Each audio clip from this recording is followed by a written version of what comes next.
Household Tales by Brothers Grimm, by Jakob Grimm and Wilhelm Grimm, translated by Margaret Hunt. Number 17, The White Snake.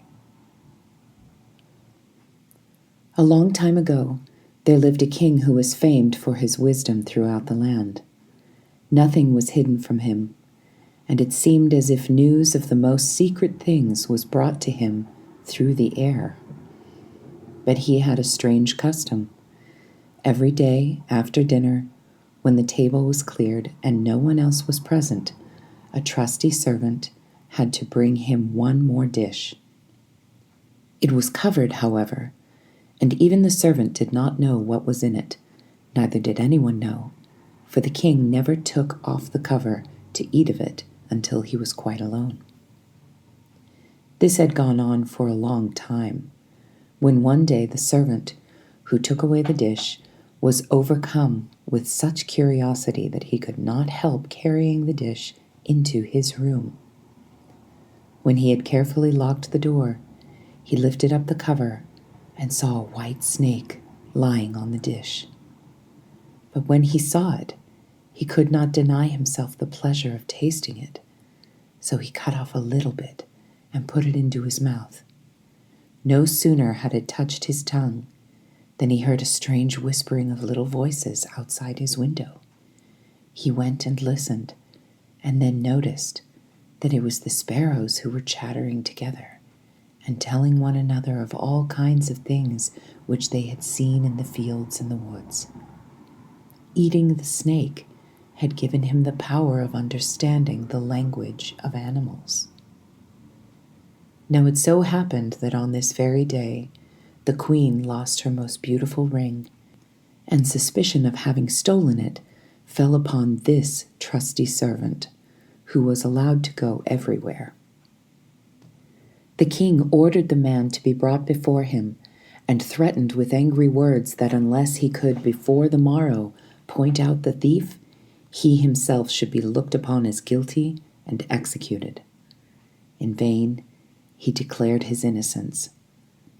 He was dismissed with no better answer.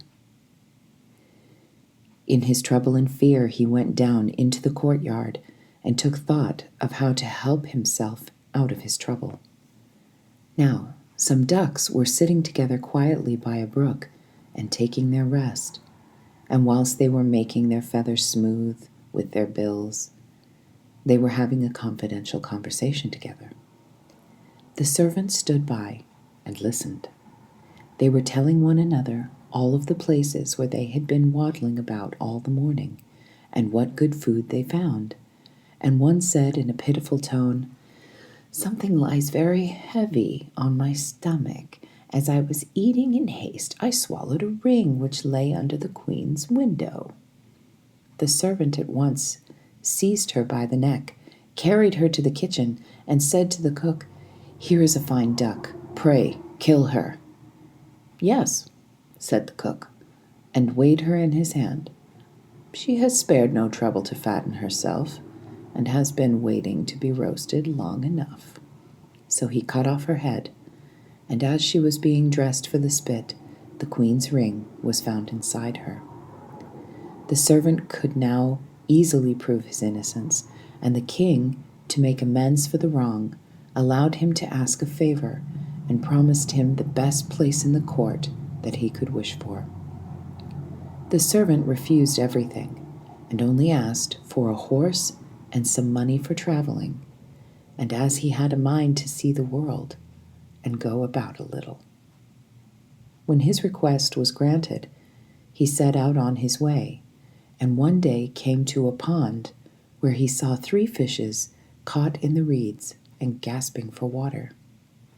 Now, though it is said that fishes are dumb, he heard them lamenting that they must perish so miserably, and as he had a kind heart, he got off his horse and put the 3 prisoners back into the water. They quivered with delight, put out their heads, and cried to him, "We will remember you and repay you for saving us." He rode on, and after a while It seemed to him that he heard a voice in the sand at his feet. He listened and heard an ant king complain, "Why cannot folks with their clumsy beasts keep off our bodies? That stupid horse with his heavy hooves has been treading down my people without mercy." So he turned onto a side path, and the ant king cried out to him, "We will remember you. One good turn deserves another." The path led him into a wood, and there he saw 2 old ravens standing by their nest and throwing out their young ones. "Out with you, you idle, good-for-nothing creatures," cried they. "We cannot find food for you any longer. You are big enough and can provide for yourselves." But the poor young ravens lay upon the ground, flapping their wings and crying, "Oh, what helpless chicks we are! We must shift for ourselves, and yet we cannot fly. What can we do but lie here and starve?" So the good young fellow alighted and killed his horse with his sword and gave it to them for food. Then they came hopping up to it, satisfied their hunger, and cried, "We will remember you. One good turn deserves another." And now he had to use his own legs, and when he had walked a long way, he came to a large city. There was a great noise and crowd in the streets, and a man rode up on horseback crying aloud, "The king's daughter wants a husband, but whoever sues for her hand must perform a hard task, and if he does not succeed, he will forfeit his life." Many had already made the attempt, but in vain. Nevertheless, when the youth saw the king's daughter, he was so overcome by her great beauty that he forgot all danger, went before the king, and declared himself a suitor. So he was led out to the sea, and a gold ring was thrown into it in his sight. Then the king ordered him to fetch his ring from the bottom of the sea, and added, "If you come up again without it, you will be thrown in again and again until you perish amid the waves." All the people grieved for the handsome youth. Then they went away, leaving him alone by the sea. He stood on the shore and considered what he should do, when suddenly he saw 3 fishes come swimming towards him, and they were the very fishes whose lives he had saved. The one in the middle held a mussel in its mouth, which it laid on the shore at the youth's feet, and when he had taken it up and opened it, there lay the gold ring in the shell. Full of joy, he took it to the king and expected that he would grant him the promised reward. But when the proud princess perceived that he was not her equal in birth, she scorned him and required him first to perform another task. She went down into the garden and strewed with her own hands 10 sacks full of millet seed on the grass. Then she said, "Tomorrow morning, before sunrise, these must be picked up, and not a single grain be wanting."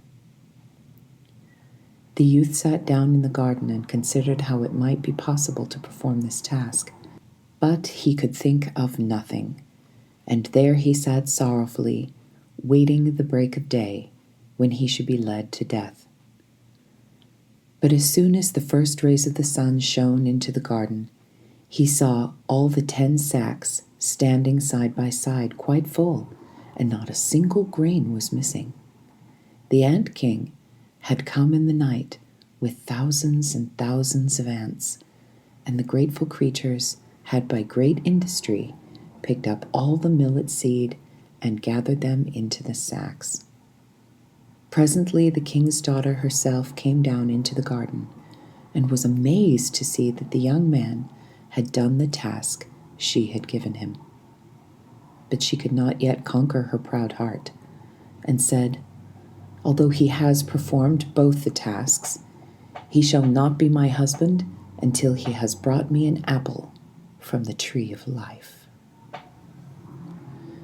The youth did not know where the tree of life stood, But he set out and would have gone on forever, as long as his legs would carry him, though he had no hope of finding it.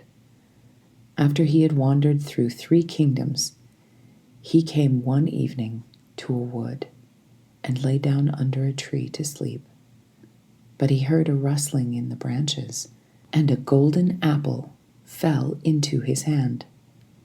At the same time, 3 ravens flew down to him, perched themselves upon his knee, and said, "We are the 3 young ravens whom you saved from starving. When we had grown big and heard that you were seeking the golden apple, we flew over the sea to the end of the world where the tree of life stands, and have brought you the apple." The youth, full of joy, set out homewards and took the golden apple to the king's beautiful daughter, who had no more excuses left to make.